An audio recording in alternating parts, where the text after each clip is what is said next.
Lęšiai tai vienas iš sveikiausių ankštinės šeimos grūdų ir šiandien mes pabandysim juos pagaminti. Lęšiai žymiai lengviau virškinasi negu žirniai ar pupelės. Tai kad jeigu pas kažką yra problemos su vidurių pūtimu, nuo lęšių tokio efekto tikrai nebūna. Tai va, ką mesgi darom? Štai mes turim pakelį lęšių. Yra įvairiausių jų rūšių. Mes turim čia tokius vien mažesnius lęšius. Yra ir tokių ir oranžinių lęšių, bet jie neturi gerą skonio. Mes naudojam žalius. Taigi, ką mes darysim su jais? Mes užpilam juos vandeniu ant nakties. Va štai tokiu būdu užpilam, kad jie pribrinktų čionais per naktį, kad mums nereikėtų ilgai virti. Nes kuo mažiau verdam, tuo daugiau lieka vitaminų ir visokiausių mums naudingų medžiagų. Taigi, čia yra vanduo, kuris pasistovėjo per naktį. Mes jį dabar išpilam. Išpilam tą vandenį. Jis mums nereikalingas. Žinoma, lęšius geriau praplauti prieš užpilant. Ir tai va, išpylę vandenį mes dabar įpilsim naujo švaraus vandens. Geriau būtų, kad ne iš po krano. Nes nuo to priklauso iš tikrųjų maisto skonis ir kokybė. Tai kad mes dabar uždėsim ant viryklės ir virsim kiek minučių?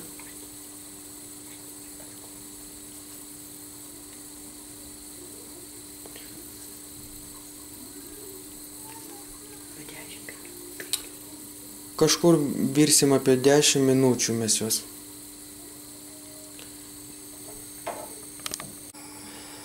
Taigi, kaip sakiau, mes verdam lęšius neilgai, nes jie buvo jau išbrinkę. Tai mums tik tai belieka kokios 10 minučių pavirti. Mes šiandieną gaminsim lęšių paštietą, ne sriubą, ne šiaip išvirsim, o padarysim skanų paštietą, kurį galima bus užtepti ir kad ir ar ant daigintų grūdų duonelės, ar šiaip pasidaryti į darbą. Tai va, taigi mes nuimam putas, kad būtų viskas švaru, kad visi nešvarumai ir krachmolai išvirę, jie pasišalintų.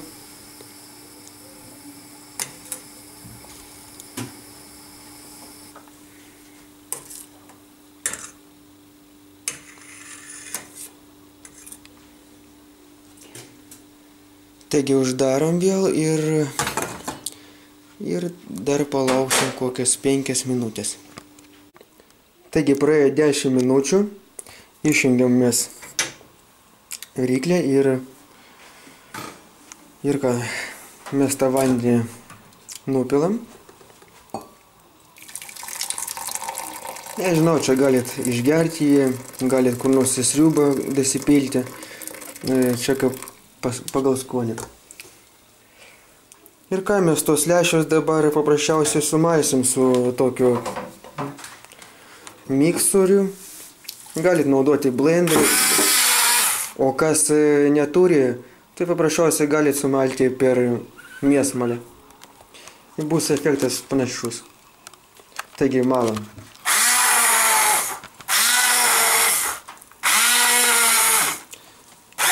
Lęšius, kol nesuformuosim iš jų pastą. Tai labai greitai susimala iš tikrųjų.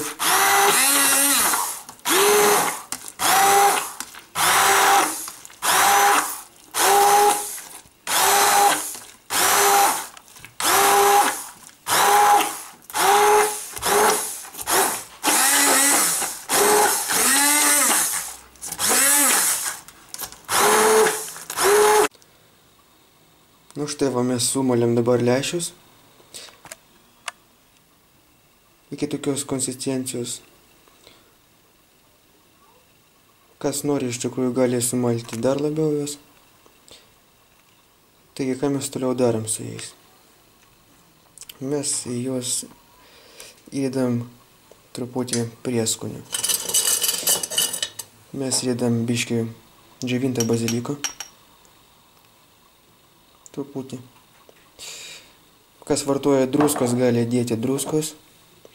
Ir įdedam dar dėl skonio tomato pastos. Tomato pastą įdedam mes vieną šaukštuką mažai. Mes nenaudojam tomatų iš parduotuvės, nes ten yra iš tikrųjų visi tie tomatai padaryti su kenksmingais elementais, tokiais kaip actas, visokiausi kiti chemikalai. Druskos įdėta iš tikrųjų per daug ir cukraus. Ir tie tomatai, kurie parsiduoda parduotuvėje, paprasčiausiai tik padeda sukelti raugimą organizme, kur skrandyje formuojasi tokie elementai kaip spiritai, kaip dar iš tikrųjų labai daug yra visų neišvardinsi ir visi šitie produktai iš tikrųjų kenkia mūsų visam organizmui ir mes nuo jų paprasčiausiai galim susirgti. Tai mes naudojam pastą, mes galim nusipirkti tomatų pastą iš tikrųjų, kad ir Kauno bazėse. Va, štai va, tokią pastą galėsim patys pasidaryti iš šio tomatų padažo. Galėsit įsidėti druskos kokybiškos, arba Himalajų druska, arba jūros druska, tai jau bus žymiai aukštesnės kokybės druska. Galėsit nedėti cukraus, kuris iš tikrųjų tai sukelia ligas organizme. Ir pasidarysit namų sąlygom gerą tomatų padažą, nereikės jums nuodytis šitais produktais, kurie yra prigrūsti parduotuvėje. Tai ką mes daugiau čionais dapilam? Dapilam čionais, kas mėgsta alyvuogių aliejų, arba mes dabar naudojam nerafinuotą saulėgrąžų aliejų. Jis yra žymiai kvapnesnis. Nu ir kągi, ir sumaišom visą šitą mūsų patiekalą. O pastai priduos tokį skonį, truputį rūgštumo.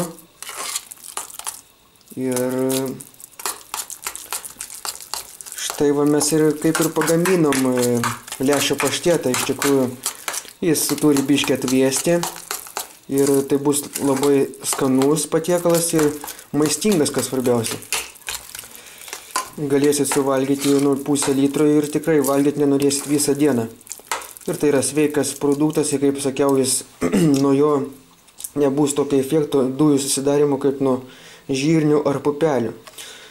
Taigi lęšiai yra vis tiek krachmolingos produktas, tokie kaip bulvės, ryžiai. Ir mums geriausia vartoti, kad geriausia savintų lęšiai, mums geriau pasidaryti mišrainę iš tokių pat krachmolingų produktų. Daržovės mes pasirinksim burokėlį arba morkas. Tai va dabar mes paimsim morkas ir padarysim morkų mišrainę. Na štai mes turim morkas, va, tokias gražias. Ko mums reikės dar? Mums reikės va, porą pomidoriukų, laimo, arba galit citrinusi. Jokio skirtumo iš tikrųjų čia nėra. Tai ką mes darom? Dabar mes patrinsim morkas.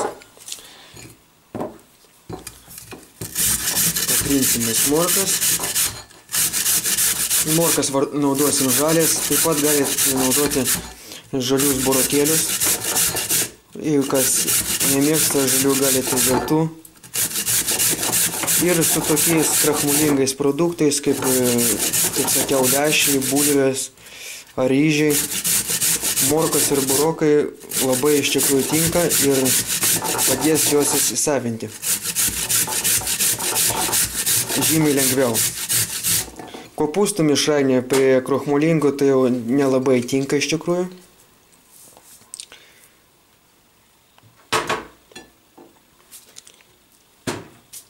Taigi paimam pomidoriukų dar ir smulkiai papjaustam. Aišku, kai ateis sezonas žiemos ir pavasario ir dar rudens, tai mes neturėsim pomidorų. Tai galėsim naudoti tada mūsų padarytą pomidorų padažą iš pastos. Jo, ten iš tikrųjų galėsit patys pasidaryti pagal jūsų skonį. Bet kol yra pomidorai, tai mes naudosim to.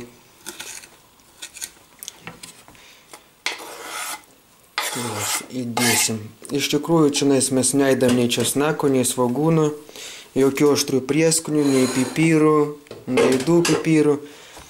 Štai, kad jie tik tai pakenks mums, nes sudegins mūsų visą skrandžio senelės, gleivinės ir štai mes ką tik įpylėm biškį laimo ir dabar įpilsim alyvuogių aliejų. Pagal skonį mes įpilsim alyvuogių aliejų, kas kiek mėgsta. Aišku, galima dar naudoti ir nerafinuotą saulėgrąžų aliejų.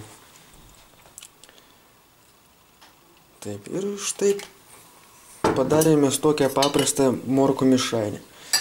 Skani ir be jokių aštrių prieskonių, kurie mums tik pakenks, kaip sakiau. Nes aštrus prieskoniai jie tiesiog užnuodija kraują ir sukelia iš tikrųjų labai negerus dalykus organizme. Kenkia mūsų labai smegenų veiklai ir nervų sistemai. Dėl to žmogus pasidaro labai irzlus, nervuotas ir piktas.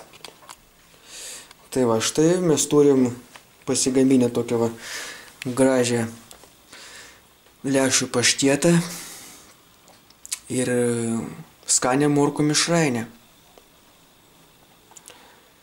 Tai va, siūlau visiems pasigaminti ir skaniai bei sveikai maitintis. Visiems sėkmės sveiko maisto gaminime.